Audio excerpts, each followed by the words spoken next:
iTunes is no more, and more. Coming up on today's episode of the latest in tech news. Hit it, Walter. Hey, Gadgeteer, you're just in time for the latest episode of the world's only 3-in-1 show on tech, gadgets, and gaming news. In other words, this is the latest in tech news. My name is Taylor Merrick, and, I'm making reference to a Walter reference, the YouTube movie. Video, dog, barking, yodeling, howling, opera, singing, bugle-looking dog pug thing. What is it again? What? A what? A Frenchie. So, yeah, how's it going, guys? It's Friday. Apparently, I'm losing my mind. It's great summer weather out here in, Wisconsin, where I live. So, hope you guys are at least enjoying the summer. As so far as it's kicking off. Hopefully it's good by you. The weekend kicking off, so that is even better. So, if you're new here, hit that subscribe and follow button right now so that you don't miss out. And hold off on that like button until you get to a section of the show that you actually like. Sound good? Awesome. So, our feature story today is Apple is pulling the plug on iTunes. Right. Well, I told this to my wife, and she basically flipped out and freaked out a little bit. And I said, whoa, hang on. And I'm sure that's probably what you're doing right now, but we'll get into the details of what that actually means. We'll also be taking a look at, researchers releasing a new test for a video gaming addiction. And yes, you can take the test right now and find out if you're addicted to video games or not.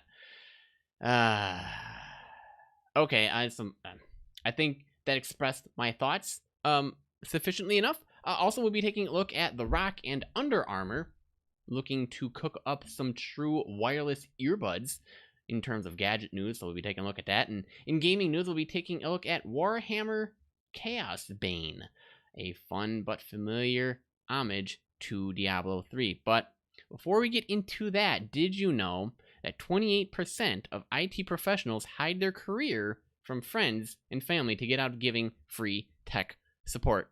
Raise your hand if you're one of them. I tried, it didn't work out. And I'm not in the IT professional field at all. But I still get called on, this broke, that broke. Well, you want to know how I fix it? It seems like my mere presence walking into the room and looking at said device that is causing trouble shapes it right up. More times than not. Otherwise, I have to go and troubleshoot and fix the problem. So I guess we have something relatable here. There's a reason why we don't say that, hey, we'll give free tech support because you're on the hook for life. And guess what? It doesn't pay. So let's get today's show started, shall we?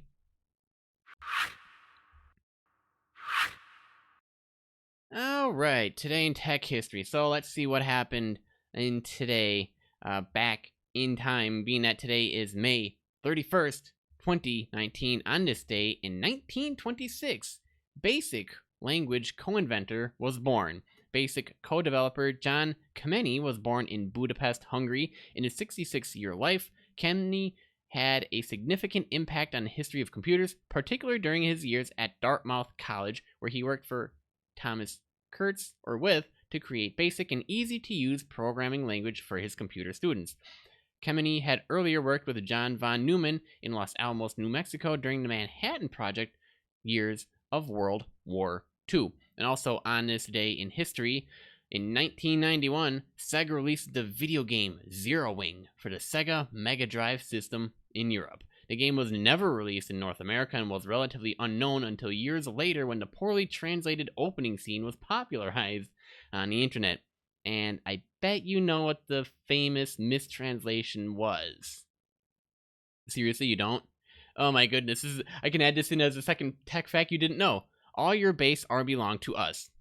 A very popular internet meme. And if you didn't know that before, now you do. You're welcome. Alright, so Apple is pulling the plug on iTunes in today's feature story. It's been 18 years, and I guess, we'll have to bid adieu to iTunes, but Apple is finally putting to rest the program that started the music revolution.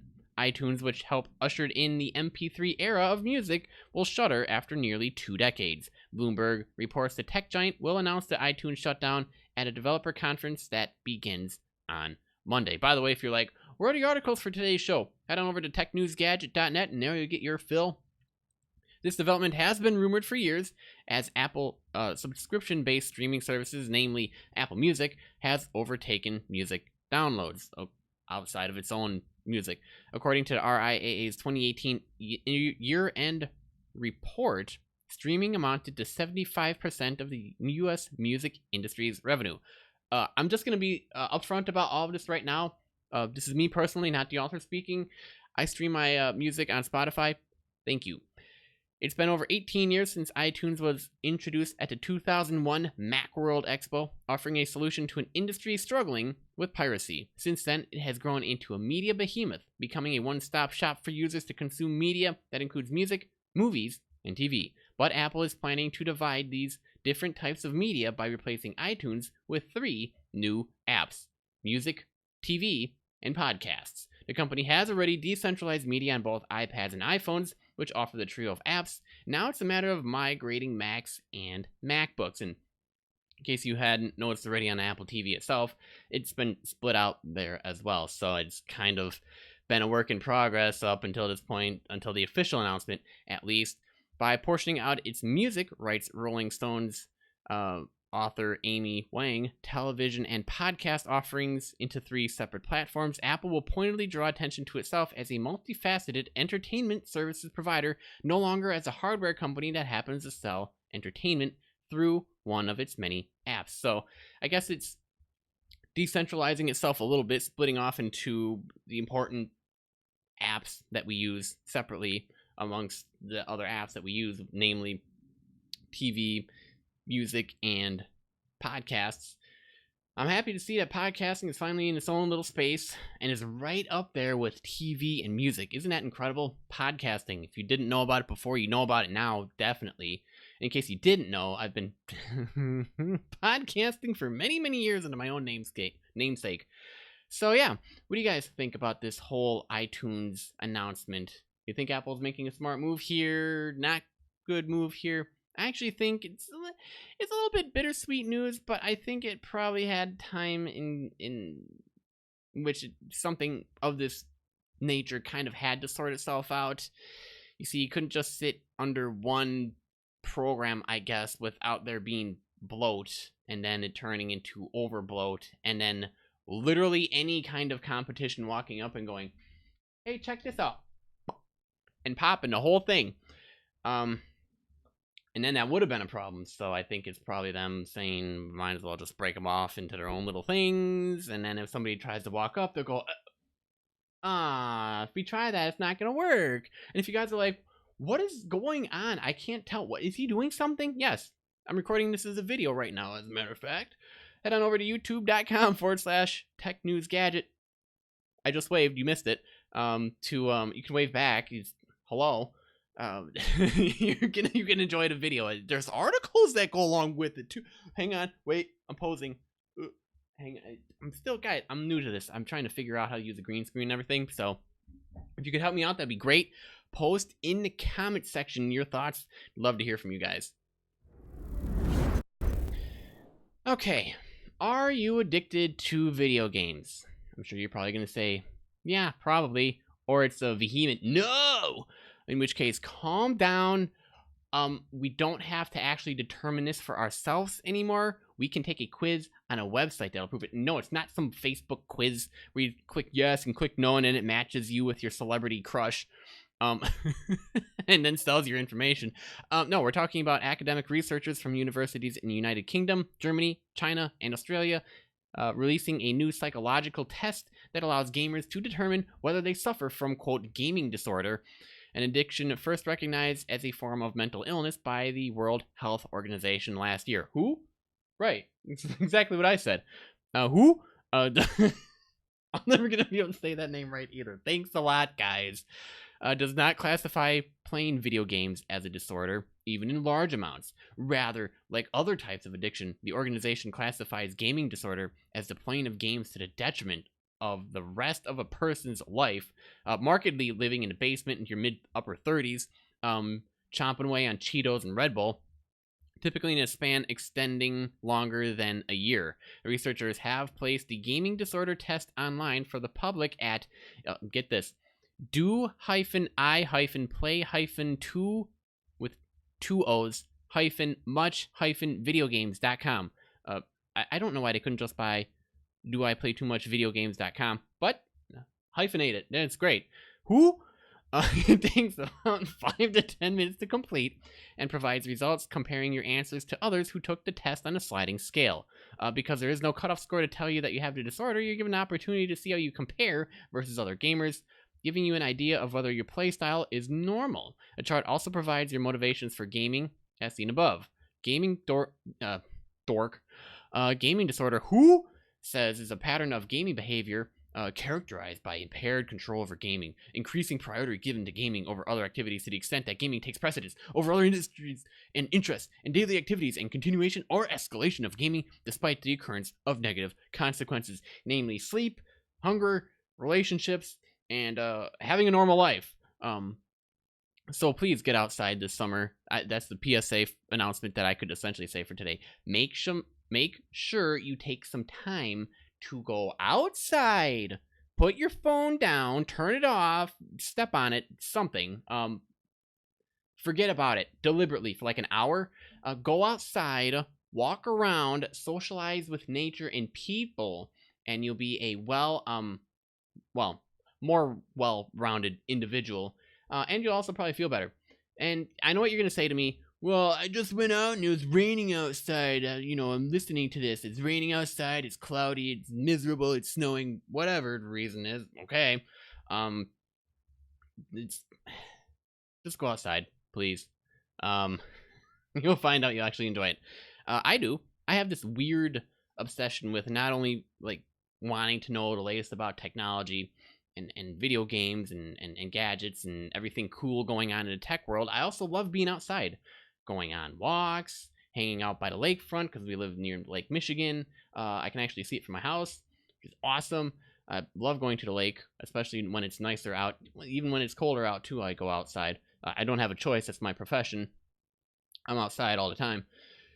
So, yeah, I love going on hikes. I love exploring and looking at nature and enjoying it. I have a weird obsession. Don't worry, I already got yelled at it, too. Somebody yelled at me saying, why do you gotta go on hikes all the time? What's the big deal? Am I supposed to sit inside playing video games? Which I also got yelled at for, too. I spend too much time on a computer. Okay, well, but if you want to find out if you have a gaming disorder, you could, I bet, fix that easily by going outside and enjoying nature and talking to people in real life and having conversations with people face to face outside of technology. Yeah, that's all I gotta say. Moving on to some gadget news. Well, The Rock and Under Armour are cooking up some true wireless earbuds. So the tag team partners of Dwayne "The Rock" Johnson and Under Armour have teamed up again for a new product in their collaborative line. The activewear company announced today the Project Rock True Wireless In-Ear Headphones. The fitness-focused earbuds are designed to be sweat-proof and to stay in the wearer's ear even during the most intense workouts. Under Armour claims the headphones get about 5 hours of continuous playback on a full charge. They also come with a charging case that can add up to 20 hours of listening. The wireless earbuds retail for $199 US and will start shipping on June 7th. And just in case you're wondering, there are pictures that go along with this. I know, right? Look at these pictures. They look great. They have the little carrying case that goes along with them. You can plop them in. They got little branding goes along with it. Oh, yeah. Black and gold. Beautiful colors. And there's The Rock himself, modeling them off for us perfectly. Looks great. So they feature UA talk-through, which, well, basically just lets you make calls and have conversations through the headphones and cribs from similar technology found in JBL's own wireless earbuds. The bull logo on the side of the earbuds doubles as a button that, when pressed, activates a noise canceling feature for when you're trying to focus on the task at hand and block out external distractions. These are the second headphones to come from the Project Rock line. The first was the UA Sport Wireless Train Project Rock Edition, introduced last year. The over-the-ear headphones feature a similar sweat-resistant body and are bolstered by JBL's audio tech, including 40mm drivers. So there you go. If you're a fitness person, you like working out, and you want something that's sweat-proof and comfortable and enjoyable and lasts, well, there you go. Now you have your perfect gadget gear. Moving along to our final article today. I know you're wondering, oh, why is it such a short show? Well, it's Friday. I want you guys to go outside and enjoy the nice weather, myself included, and also because next week there will be no shows. I'm currently in the process of packing for the trip that I will be taking next week. I will be gone all next week. This is also your final reminder that I will be gone next week, so there will be no shows. So let's see. Warhammer, Chaos Bane. Well, we have the article here from PC Games N. Ian Harris did a review on it. So let's see. The article goes on to say, as I stumble into Nuln's sewer, I get a sense of deja vu. A sea of stodgy minions snatches any spare inch of space in the gutter's narrow passageways, provoking claustrophobia. Before I can get my bearings, they notice me and come barreling towards my position. These aren't the kind of odds I usually expect to beat, but Warhammer Chaos Bane lets me live out the type of power fantasy that makes toppling these odds feel like an art form. I call upon a combo of moves that I've been rehearsing as Chaos Bane's Wood Elf. I throw out a slow but bulky bladed star, then let fly a pair of knives in widening spirals around me, damaging anything that comes near. I still have a few seconds before the weakening demons reach me, so I fire a few arrows into the mob. As they draw close, I use the Wood Elf's archetype skill to roll backwards. Abandoning my protective whirl of kunai, I watch the minions vanish inside it, peppering them with arrows for good measure. Spit, thud, and what was once a swamp of slimy demons is now a treasure trove of sparkling loot. After the pillaging is done, I set out to meet the next unwitting gaggle of Nurglings, the minor demons of Nurgle, the Plague Father, as Warhammer fans will know, to do it all again. It's in moments like this that Warhammer Chaos Bane shines, thanks to the sparkling ARPG gameplay at its core. Minions feel fun to fight, but the variety of ways in which you can chop them down adds an irresistibly personal touch. There are 3 more classes to pick from besides the Wood Elf, each with unique personalities to endear themselves to you. There's a Dwarven Slayer for those who like to get up close, a High Elf Mage for those fond of magic, and an Imperial Soldier if you're the type to tank damage. Now, just like the Wood Elf, they all have archetype skills as well. The Slayer can throw himself towards enemies, the Mage can steer his own magical projectiles, and the Soldier can interrupt enemies or brush them aside with a shield bash. Each class also comes with mob clearing super abilities that you can charge up by defeating enemies and collecting the red essence they might drop. Kind of like God of War. What makes this truly yours in terms of character, however, is the flexible control you have over their build. You can use 6 abilities at any given time and unlock more to choose from as you go. Partway through the adventure with his Wood Elf, he got rid of 1 move so he could bring in a throwing knife that slows enemy down, which proves useful for bosses and tankier foes. They also have a god skill tree to add further depth. It's split into further nodes and dealing with stats, abilities, strength and current moves. You can basically whatever you want to do with the tree, you can. The God skill tree is a good representation of developer Echo Software's pitch to hardened ARPG fans while also appealing to those on the fringes of the genre. The upgrade system works a lot like Final Fantasy X's Sphere Grid or Path of Exile's passive skill tree, but isn't anywhere near as daunting. It feels more streamlined, with enough nodes to offer flexibility, yet not many to overwhelm you with endless options. So, aside from that, Chaos Bane has cribbed a little from Diablo. In other less obvious places, dungeons are dimly lit with moody color schemes, and your shadowy enemies will transmute into piles of sparkling loot when defeated. Once you've assessed and equipped your plunder, your character is slightly shifting in appearance to reflect your new gear. The loop repeats. Walls in this loop are also pleasant, but in a different way. Each environment feels lovingly crafted with geeky references to Warhammer Fantasy and the Chaos Gods. So, yeah, looks pretty interesting here. I'm not going to read this entire article. Apparently they have a pretty good story. However, it does feel thin at times. Throughout each journey that you take, you'll visit different towns and meet various people, each demanding favors to earn their trust. Some will leave an endearing impression. Others will send you back to the local city over and over again on stupid missions, which winds up stalling the plot for too long. Namely, one elderly fellow who you should just conk over the head and be done with. So it gets pretty maddening. Static story aside, Echo Software's Warhammer-based take on the ARPG genre succeeds in plenty of smaller details, be it the little nods to Warhammer, streamlined but balanced character progression system, or its devilishly fun power fantasy. Now, there isn't anything substantially new here, but Warhammer Chaosbane is an endearing celebration of its influences nevertheless. So I'm trying to see if I guess that's his review on it. I don't think he had...